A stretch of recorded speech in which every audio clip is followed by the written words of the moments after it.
Selamat pagi dan shalom, saudara-saudara yang Tuhan kasihi. Senang sekali berjumpa dengan saudara-saudara pada awal minggu yang baru ini. Dan saya berharap saudara-saudara tetap hidup dalam rancangan, kehendak, pimpinan dan penyertaan Tuhan, atau hidup dalam RKPP Tuhan. Sebelum kita membaca dan merenungkan firman-Nya, mari kita mohon pimpinan Roh Kudus dalam doa. Bapa yang penuh kasih, kami bersyukur untuk satu minggu yang sudah kami lalui bersama-Mu, dan mengawali hari baru pada sepanjang minggu ini, kami mohon pimpinan Roh Kudus melalui firman Tuhan, sehingga kami dapat mengerti dan menjadi pelaku firman-Mu. Dalam nama Tuhan Yesus. Amin. Tema minggu ini, iman dan kerendahan hati, jalan menuju mujizat. Lukas 7, ayat 1 hingga ayat yang ke-10. Dan saya membaca sebagian saja. Demikian firman Tuhan, kata perwira itu kepada Yesus, tetapi katakan saja sepatah kata, maka hambaku itu akan sembuh, sebab aku sendiri seorang bawahan, dan di bawahku ada pula prajurit. Jika aku berkata pada salah seorang prajurit itu, pergi, maka ia pergi, dan kepada seorang lagi, datang, maka ia datang. Kerjakanlah ini, maka ia mengerjakannya. Lukas 7, 7 dan 8.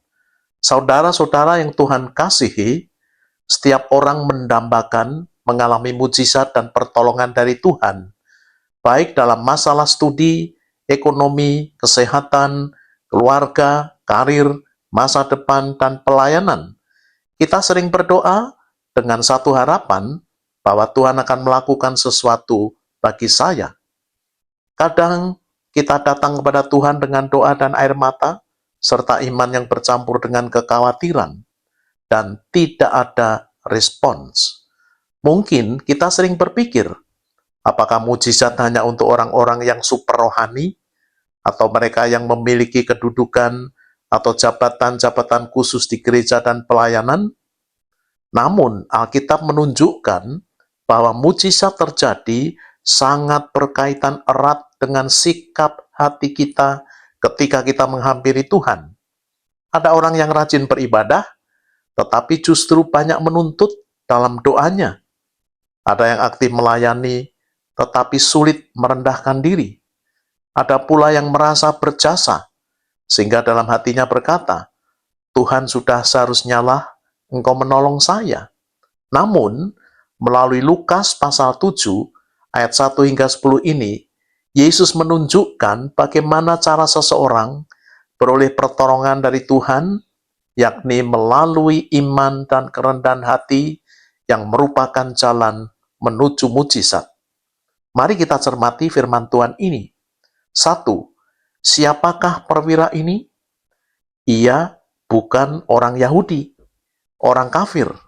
Ia bagian dari penjajah Romawi. Ia memiliki jabatan militer yang tinggi dan berkuasa, memiliki pula sejumlah pasukan yang dapat diperintahkan kapan saja. Orang yang terpandang. Namun Alkitab menunjukkan sisi lain dari hidupnya. Perwira ini, meski belum beriman kepada Yesus, ia memiliki hati nurani yang baik, memiliki empati, kasih dan perhatian kepada hambanya. Dalam bahasa teologi, disebut sebagai anugerah umum, sehingga seseorang dapat berlaku adil, berempati, dan berbuat baik kepada siapapun. Perwira ini memiliki kasih yang melampaui norma kelasiman pada masa itu. Ia sangat menghargai hambanya yang sedang sakit keras dan nyaris mati. Ia melihat hambanya, atau lebih tepat budaknya, bukan sebagai properti, tetapi sebagai layaknya manusia. Ia juga mengasihi bangsa Yahudi dan membantu membangun rumah ibadat mereka. Ketika hambanya ini sakit keras dan hampir mati, semua atribut dan kepemilikan yang melekat pada dirinya tidak mampu menolong untuk menyembuhkannya. Disinilah kita mengetahui bahwa jabatan, kekuasaan, uang, dan harta ada batasnya. Pada satu titik, manusia akan tiba pada ketidakberdayaan. Dan justru seringkali pada titik inilah Tuhan membuka jalan supaya kita datang kepadanya dengan sikap hati yang benar. 2. Iman yang timbul dari pendengaran, bukan dari penglihatan. Ketika ia mendengar tentang Yesus, timbul imannya, percayanya.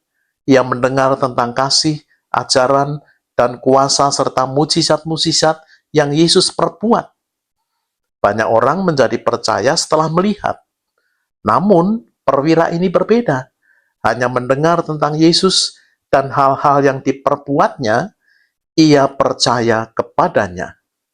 Kemudian ia segera mengutus para tua-tua Yahudi untuk meminta supaya Yesus datang dan menyembuhkan hambanya. Inilah wujud dari imannya. Ia segera bertindak atas dasar percayanya kepada Yesus. 3. Iman yang lahir dari kerendahan hati. Ketika Yesus tidak jauh dari rumahnya, perwira ini mengirim pesan melalui sahabat-sahabatnya. Tuan, janganlah bersusah-susah, sebab aku tidak layak menerima Tuan di rumahku. Juga aku tidak layak datang kepadamu. Perwira ini menegaskan ketidaklayakannya 2 kali. Rumah kediamannya tidak layak untuk Yesus datangi. Dan ia tidak layak menemui Yesus. Inilah pengakuan iman yang mendalam dan kerendahan hati yang lahir dari ketidaklayakannya. 4. Iman yang percaya pada otoritas Yesus. Katakan saja sepatah kata, maka hambaku akan sembuh. Ini ekspresi iman yang luar biasa. Di balik kata-katanya, terdapat pengakuan dan kepercayaan yang besar pada otoritas Yesus. Ia percaya bahwa otoritas Yesus tidak dibatasi oleh jarak, ritual, atau cara-cara tertentu, bahkan sentuhan tangannya sendiri. Ini luar biasa, bukan? Mengapa? Ia seorang perwira militer yang memiliki banyak prajurit di bawahnya, dan ia biasa memberi perintah yang mesti ditaati.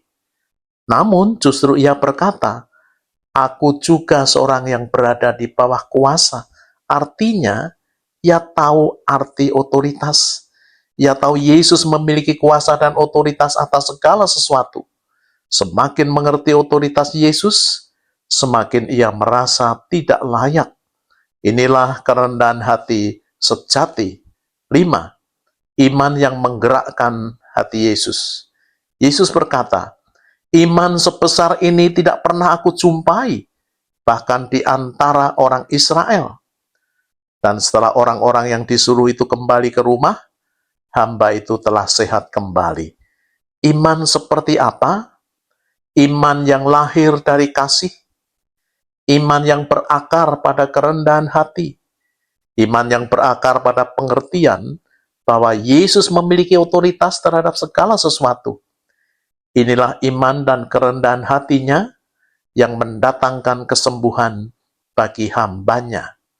Saudara-saudara yang Tuhan kasihi, adik ipar saya bersahabat dengan tetangga sebelah rumahnya. Sahabat tersebut berbeda iman, tetapi mereka tidak menjadikan perbedaan keyakinan tersebut menjadi penghalang persahabatan mereka. Bersama keluarga masing-masing, mereka sering wisata bersama, kulineran bareng, olahraga ringan, dan lain-lain. Sering dalam waktu-waktu senggang, adik ipar saya menyampaikan pengalaman rohaninya kepada sahabatnya tersebut, dan mereka tertarik. Setelah ia layani beberapa waktu, akhirnya diajaklah mereka pergi ke gereja. Kemudian mereka mengikuti pengajaran dasar-dasar iman Kristen dan baptis di gereja tersebut. Sudah lebih dari 1 tahun mereka pergi ke gereja. Suatu hari istri sahabatnya itu sakit, adik ipar saya menelepon dan meminta kami ke rumah mereka dan mendoakannya. Setelah mendoakan istrinya cerita kalau suaminya walaupun telah baptis, tetapi tidak pernah menyebut bahwa Yesus itu Tuhan. Spontan adik saya berkata, wah, jangan-jangan dia masih punya jimat-jimat. Celetuknya. Mendengar celetukannya, Kemudian saya menjelaskan kepada sahabatnya bahwa ketika seseorang telah mengaku Yesus sebagai Tuhan dan Juru Selamatnya serta dibaptis, ia tidak lagi membutuhkan benda-benda tersebut sebagai pemberi rezeki, pelindung, pemberi kekuatan, dan lainnya. Bahkan benda-benda itu wajib dibuang atau dibakar. Sebab Tuhan Yesus cukup bagi semua aspek hidup kita, baik itu kebutuhan rohani, jiwani, bahkan pekerjaan, bisnis, dan masa depan kita. Setelah ia menerima nasihat saya dari firman Tuhan, kemudian kami mendoakannya, dan ia menyerahkan benda-benda jimatnya kepada saya, dan saya memusnahkannya. Esok pagi, istrinya menelepon istri saya, dan ia bercerita, ketika saat teduh bersama pagi ini, suaminya dapat berdoa dan menyebut Yesus itu Tuhan. Cerita istrinya dengan penuh sukacita. Tidak lama kemudian dengan kasih dan semangat yang baru, suaminya pulang ke kampung dan menceritakan pada kedua orang tua dan adik-adiknya bahwa ia dan istri serta kedua anaknya telah menjadi percaya kepada Tuhan Yesus. Mereka meyakinkan orang tuanya bahwa keselamatan hanya melalui dan percaya kepada Tuhan Yesus. Mendengar kesaksian anak pertama dan menantunya ini, akhirnya ayah, ibu, dan adik-adiknya menjadi percaya kepada Tuhan. Saat ini, ia dan istrinya sangat aktif dan menjadi bagian penting dari Komisi Kesaksian dan Pekabaran Injil di gerejanya. Saudara-saudara, dengan menaruh empati dan kasih pada sahabatnya, adik ipar saya dapat menyampaikan Injil melalui persahabatan yang tulus tanpa pamrih, sehingga suami istri dan kedua anak laki-lakinya percaya kepada Tuhan Yesus. Bahkan lebih dari itu, sahabatnya itu kemudian menyampaikan pengalaman rohaninya kepada kedua orang tua dan adik-adiknya di kampung, dan mereka menjadi percaya juga. Inilah yang disebut multiplikasi atau pelipat gandaan rohani. Saudara-saudara yang Tuhan kasihi, ada beberapa hal yang dapat kita petik dari renungan dan kesaksian ini. 1. Nyatakan kasih yang tulus kepada siapapun tanpa memandang status sosialnya. 2. Sampaikan pengalaman rohani yang mengubah hidup saudara melalui persahabatan. 3. Milikilah iman dan kerendahan hati sebagai jalan peroleh mujizat. Amin. Mari kita berdoa. Bapak, terima kasih untuk renungan maupun kesaksian yang telah kami bagikan melalui video ini.